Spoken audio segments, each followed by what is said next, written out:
Saudações antarianos e antarianas, eu sou Gustavo Lopes e na análise do episódio de hoje eu peço licença para vocês porque eu vou correr um pouquinho mais que o episódio, né, na análise etc, para que eu chegue logo no que todo mundo quer falar, no que eu imagino que todo mundo quer que eu fale também, para explicar tudo o que aconteceu.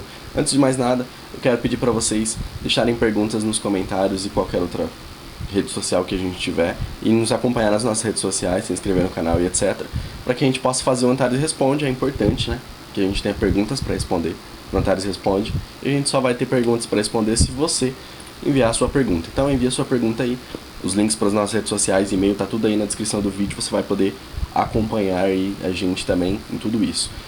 Além disso, a gente assistiu o X-Men Apocalipse, só que por causa de eu estar com um monte de coisa para fazer, a gente acabou não gravando o vídeo. Se vocês quiserem, eu posso gravar o vídeo explicando easter egg, cena pós-crédito e o caramba, tudo aí pra vocês, se vale a pena assistir ou não. Se vocês não quiserem, tudo bem, a gente faz outro vídeo. E aí, quem decide são vocês, deixem nos comentários o que vocês querem. Bom, a gente dessa vez teve 6 núcleos apenas, normalmente são 7, mas dessa vez a gente teve 6. E 2 deles se repetiu, e pela primeira vez um deles se repetiu mais de uma vez, ou seja, apareceu 3 vezes no episódio, não 2 como normalmente acontecia. O episódio começa na muralha, a gente vê a Sansa encontrando o Mindinho, ela vai lá, questiona ele, etc. E daí ela mostra que tipo, ela tá confiante, etc. Só que daí ele vai e joga um verde pra ela. Então, ó, você não tem um exército, o seu irmão tem um exército, o seu meio-irmão tem um exército. E a gente percebe que ela fica com a pulga atrás da orelha já a partir dali. Depois a gente já vai pra Braavos direto, e a gente vê que a Arya segue em treinamento. Ela é enviada ali pra ela cuidar ali de uma atriz, se eu não me engano o nome dela é Lady Crane, e daí ela precisa assassinar essa atriz. Essa atriz tá numa peça de teatro que tá satirizando ali todo o negócio de Westeros que aconteceu, né, da Guerra dos Tronos. E daí a Arya percebe que ela está sendo ali testada, porque está falando justamente do pai dela, da irmã dela, da família dela e etc.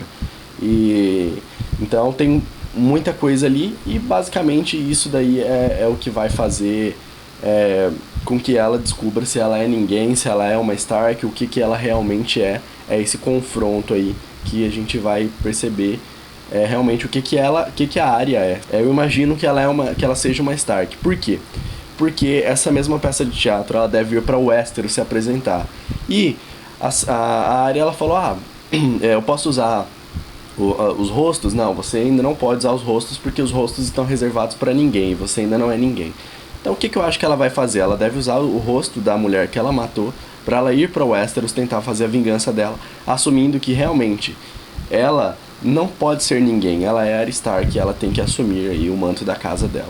Outra coisa legal é que quando o Jaqen aparece no início dessa parte aí do episódio, ele fala bem assim que os homens sem rosto começaram em Valíria como escravos, depois eles foram ascendendo e etc, e mataram os mestres e capatazes.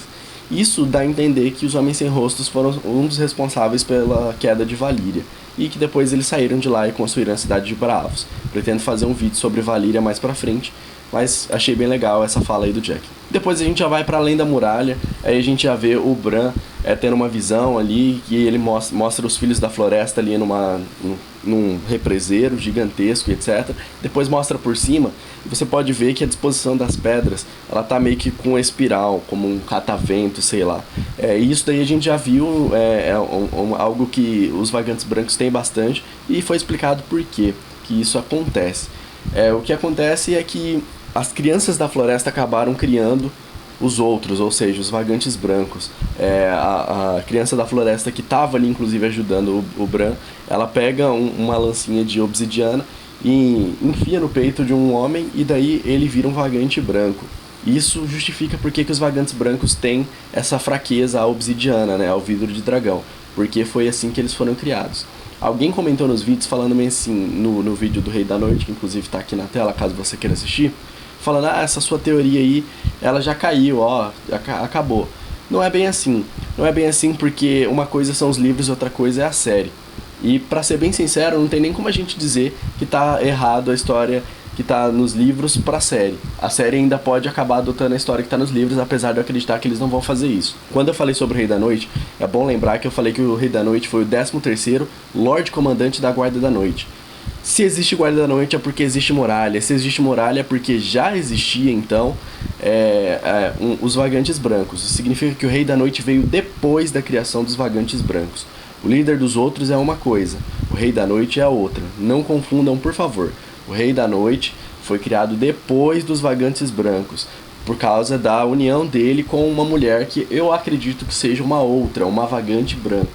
Então, não tem uma ligação assim rápida de um pro outro, porque são muitos anos separando o primeiro vagante branco até o Rei da Noite. Depois a gente já vai para as Ilhas de Ferro, onde está tendo a Assembleia dos Homens Livres. A Yara vai lá, ela reclama o Trono de Sal. Depois a galera não gosta, você é uma mulher, você não pode governar a gente.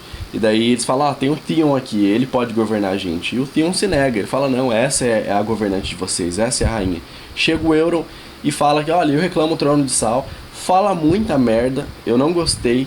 E até agora eu não tô gostando do núcleo das Ilhas de Ferro. É o Dorne da temporada passada, na minha opinião. Ele vai lá, fala algumas coisas. Não, fui eu que matei ele sim, etc. E eu vou casar com a Daenerys, porque na hora que ela vê a nossa frota, ela vai querer casar comigo e etc. A gente tem um inimigo em comum. Velho, pra mim ele só falou bosta. E daí, de repente, todo mundo aceita ele. Ok, essa parte eu entendo. Ele diz que ele pagou o preço do ferro, ou seja, ele matou o irmão dele. Então ele conquistou a coroa, ele pagou o preço do ferro, ele tem o direito de ter a coroa. Isso aí tudo bem. O problema é como a cena toda é trabalhada, é meio ridícula. Você gritar o nome ali no meio, você era o governante das Ilhas de Ferro. Primeiro, Yara, Aí depois, tem o Theon aqui, porra, Theon. Ah, não, eu sou o Euron, pronto, é o rei. É só gritar seu nome e acabou. Não gostei desse núcleo, mas enfim. Depois a Yara foge, depois que o Euron é coroado rei. A Yara e o Theon fogem, provavelmente vão pra Meereen pra encontrar a Daenerys, tentar fazer aí o plano do Euron dar certo, só que provavelmente pra eles e não pro Euron. Depois a gente já vai pra Vaz Dothraki, uma cena que eu não gostei, tá todo mundo comentando, nossa, que cena bonita, que cena legal, não gostei. Aparece o Jorah e a Dany falando, pô, eu já te expulsei 2 vezes, você voltou pra me salvar 2 vezes, e daí agora eu não posso mandar embora, mas eu também não posso ficar com você aqui. E ele fala, não, eu vou embora. Ele mostra o braço dele, todo comido pela Escamagres. Ela fica triste, começa a meio que chorar, e daí ela ordena pra ele buscar uma cura. Que porra de ordem é essa? Ah, eu ordeno que você vai e procure uma cura e volte pra mim. Velho, se você realmente gosta dele, tá triste, por que você então não vai procurar uma cura? Tipo, por que o seu ego é tão grande assim que você acha que eu sou mais importante, eu tenho que conquistar o Westeros porque o Westeros é minha mesmo. Se o Westeros é sua, ela pode esperar. Ajuda o cara, velho. Não vai ordenar ele a encontrar uma cura, que talvez nem encontre, inclusive. Então não gostei dessa cena, mas o pessoal achou bonitinho, enfim. Depois a gente vai direto pra Meereen, e daí em Meereen tem o Tyrion conversando com o Pequeno Conselho, falando que não tem mais acidentes, não tem mais mortes, etc. Mas ele precisa que a paz ela seja expandida, porque só isso daí não tá bom o suficiente, ele precisa de mais. Então precisa de alguém que é pra aumentar o amor das pessoas pela Daenerys em Meereen. Então ele precisa de alguém fazendo propaganda pra Daenerys lá. E daí o Varys pergunta, mas quem seria esse herói? Fala, por que você acha que é um ele? Não é um ele, é ela. É a Kinvara. Segundo o cara que tá fazendo a apresentação dela, ela foi a primeira sacerdotisa do Senhor da Luz. Isso significa, meus amigos, que ela é uma Melisandre ao quadrado. Não só em poderes, como também em velhice, provavelmente. Talvez a Melisandre tenha sido também uma das primeiras. Só que eu acredito que a Kinvara ela seja muito mais velha do que a Melisandre, talvez tenha uma geração de diferença, a gente não sabe disso, só especulação, mas ela é muito velha, ela tem muito conhecimento, ela mostrou que ela tem conhecimento sobre a passagem do Tyrion por Volantes, e era outra sacerdotisa, então mostra que não era ela simplesmente sabe que o Tyrion passou por lá, e também ela, quando vai conversar com o Varys, que o Varys começa a questionar, olha, tinha uma sacerdotisa também que falou que um tal de Stannis aí, ele era o príncipe que foi prometido e o caramba. E daí o Tyrion derrotou ele, que tá aqui. E depois ele foi pra Winterfell e lá ele morreu. Então eu não sei por que vocês estão querendo aí acolher a nossa rainha aqui. E daí ela mostra que ela tem um conhecimento muito grande. Inclusive ela zoa o próprio Varys por isso. Fala, olha, o conhecimento fez você chegar até aqui. O Senhor da Luz fez você chegar até aqui. Ela diz que tudo tem um propósito. Então, o Senhor da Luz fez ele chegar até ali por algum motivo, e na hora que atiraram as partes deles na chama, ele ouviu alguma coisa e provavelmente foi o Senhor da Luz falando alguma coisa pra ele, que ela não revela o que é, não revela quem é, mas é óbvio que é o Senhor da Luz. E daí ela diz, se nós servimos a mesma rainha, então você não tem nada o que temer. Isso significa que já é um aviso pro Varys. Tenho dito aqui que eu acredito que ele está por trás dos Filhos da Arpia, não sei, só um palpite meu mesmo, muita gente acha que não tem nada a ver, mas tudo bem, é só um palpite meu. E ela dá um recado pra ele, se você e eu, a gente tá do mesmo lado, fica de boa aí na sua, que eu vou fazer o papel da Dany aqui, porque ela é a princesa que foi prometida, ela é a Azor Ahai e o caramba. Isso já mostra aí que já tem um embate entre a Melisandre, que escolheu o Jon, e a Kinvara, que escolheu a Daenerys. Daí a gente vai pra segunda vez, né, que a gente repete a muralha. Aí na muralha aí o Bran aparece entediado e etc. Ele olha assim pro Corvo, ele vai, pega um ossinho, joga no Corvo, o cara não acorda. Aí ele vai, se arrasta, pega num galho e começa a ter uma visão. Quando ele tem essa visão, ele vai justamente para aquela árvore onde ele tinha ido no início, onde os vagantes brancos estavam sendo criados. Só que a árvore tá totalmente morta, tá tudo ali com muita neve, etc. Ali é sempre inverno, as terras de sempre inverno, porque ali foi a criação dos outros, então ali eles devem ficar. Mostrou que aquele ali era o acampamento deles.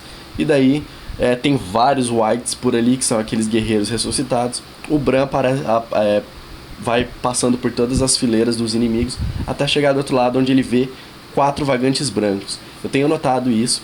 Na terceira temporada, ou na quarta, se eu não me engano, quando aparece ali o Rei da Noite transformando o menininho em vagante branco, eram 13. Eram 13 criaturas. E daí, agora a gente só vê 4 cavaleiros. Será os 4 cavaleiros do Apocalipse? Não sei, mas com certeza é uma referência a isso. E daí, de repente, quando ele se distrai, o vagante branco, né, o Rei da Noite provavelmente, pega o braço do Bran, ele acorda. E daí o Corvo de Três Olhos falou, olha, agora você está marcado, ele sabe onde você está, ele vai vir atrás de nós e agora ele pode entrar aqui. Então o Bran fez muita merda ao ir ver ali. Uma coisa que eu não consegui entender, que talvez vocês tenham entendido, é se o Bran estava tendo uma visão do passado ou do presente. Na minha opinião, aquela era uma visão do presente.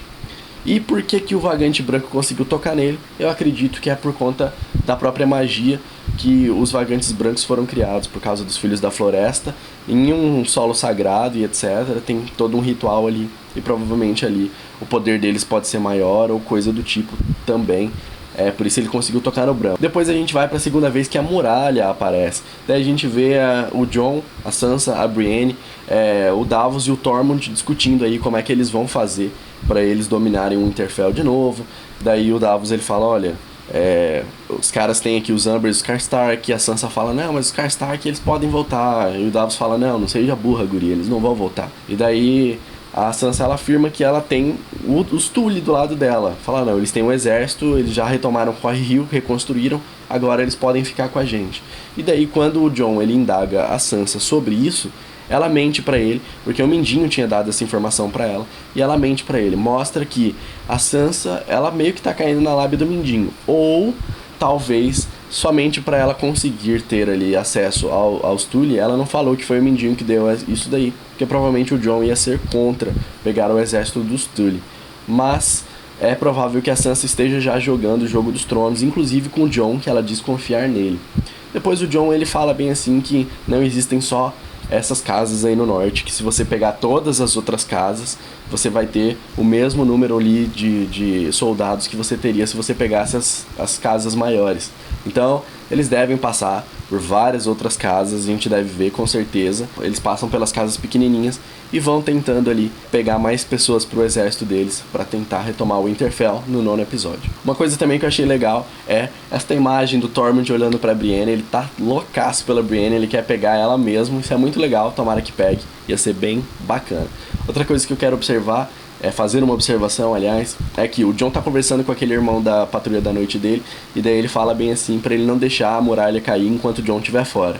Você sabe o que isso significa? Isso significa que com certeza a muralha vai cair, porque se alguém falou isso é porque vai dar merda, com certeza. Depois a gente vai pra terceira vez que a Lenda Muralha aparece, é a primeira vez que o núcleo aparece 3 vezes num só episódio, e daí a gente vê que os vagantes brancos eles chegaram e o Bran ainda tá vivo, tendo a visão dele, né? O Corvo de Três Olhos ele começa a falar, olha, você precisa se transformar em mim. Então ele vai lá e começa a ter uma visão com o Bran. E o Bran ainda tá tendo essa visão quando os vagantes brancos chegam. Aí ele tá em Winterfell acompanhando a despedida do pai dele que tá indo pro Vale de Arryn. E daí a Meera tenta acordá-lo, como eu falei, eu achava que era uma situação de perigo, que eram os vagantes brancos chegando. E daí os vagantes, eles começam a entrar na caverna. Os Filhos da Floresta tentam impedir, etc, mas não tem jeito, por causa da marca eles conseguem atravessar. Os Wicts ou Whites, eles também conseguem entrar. E daí, quando o Bran tá nessa visão, a Meera desesperada começa a pedir pra ele controlar o Hodor. E daí o Corvo instrui ele, fala, ó, ouça sua amiga. É bom ressaltar isso. O Corvo de Três Olhos, ele instruiu o Bran a fazer aquilo. Então o Bran ele vai e controla o Hodor na linha temporal principal, que é o presente. E daí o Hodor começa a ajudar eles. Depois o Summer ele acaba morrendo no ataque. Eu fiquei muito triste por causa do Verão ter morrido. Porque se o Verão morreu, velho, acabou a esperança. O Verão morreu, vocês entendem o significado disso? Inclusive morto pelo inverno. Então é algo foda pra gente analisar.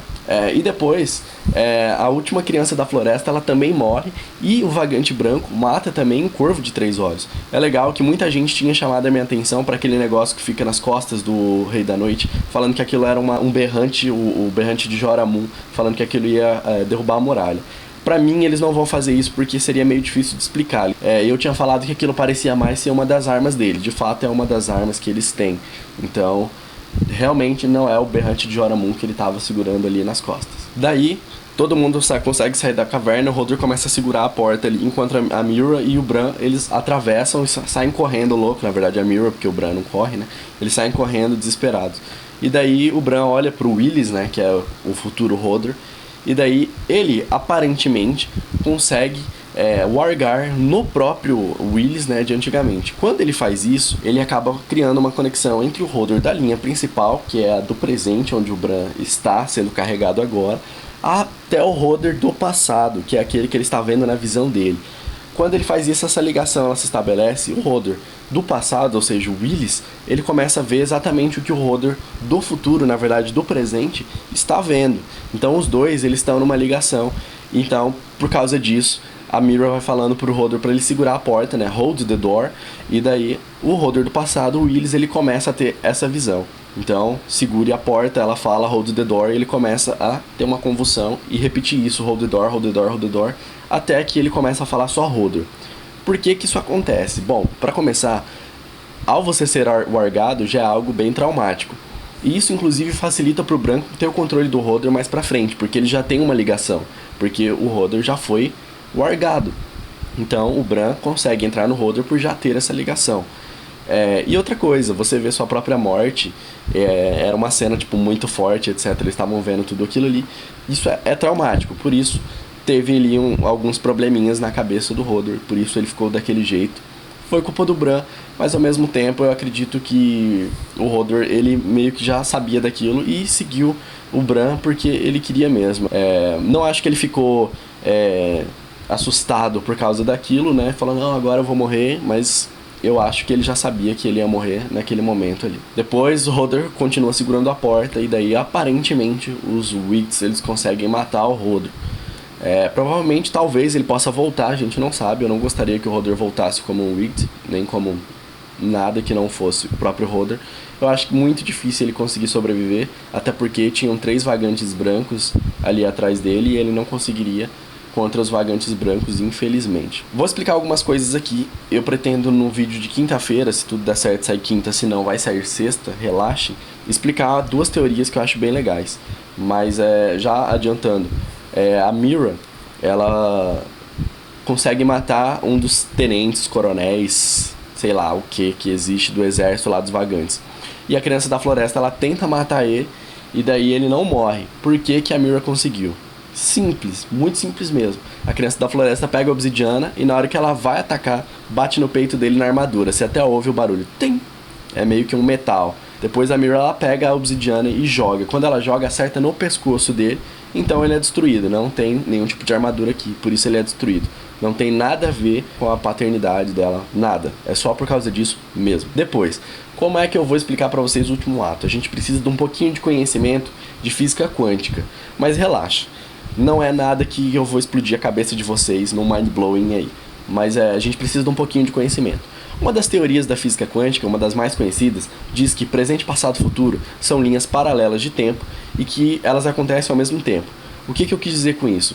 O Gustavo de ontem, o Gustavo de hoje e o Gustavo de amanhã, eles estão fazendo as coisas que eles fizeram nesses dias, só que cada um em seu tempo em uma linha paralela.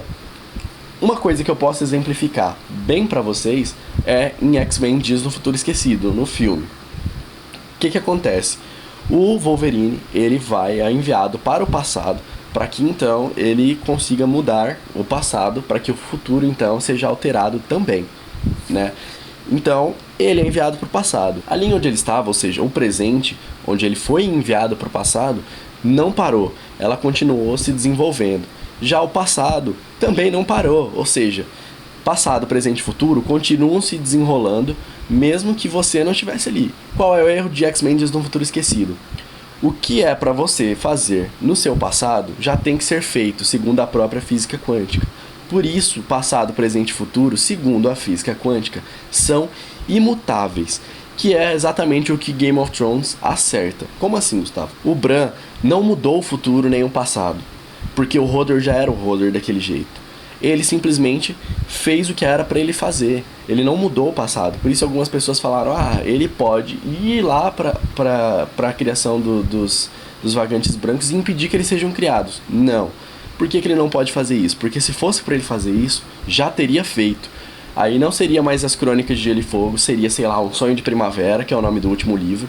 E daí o mundo seria totalmente diferente, não teria esses invernos gigantescos que tem, do jeito que é, e ele seria diferente. Isso, obviamente, dá base para que o Bran tenha feito várias coisas no passado de Westeros, como, por exemplo, ser o responsável pela loucura do Rei Louco. O Rei Louco, ele ouvia vozes, ele era louco, e pode ter sido o Bran tentando falar com ele, porque a gente já viu que o Bran consegue se comunicar com as pessoas. Quando ele falou, que ele gritou pro Ned Stark, pai, e o Ned olhou para trás e ele mostrou isso. Então, o Bran consegue se comunicar com o passado, digamos assim. Não sei se é o caso dele realmente ter sido o culpado pela loucura do Rei Louco, mas eu acredito que o Bran possa ser o culpado por ter feito o Rhaegar e a Lyanna se juntarem, seja para dar origem ao Jon, seja para dar origem a qualquer outro filho ou qualquer outra coisa que eles tenham dado origem.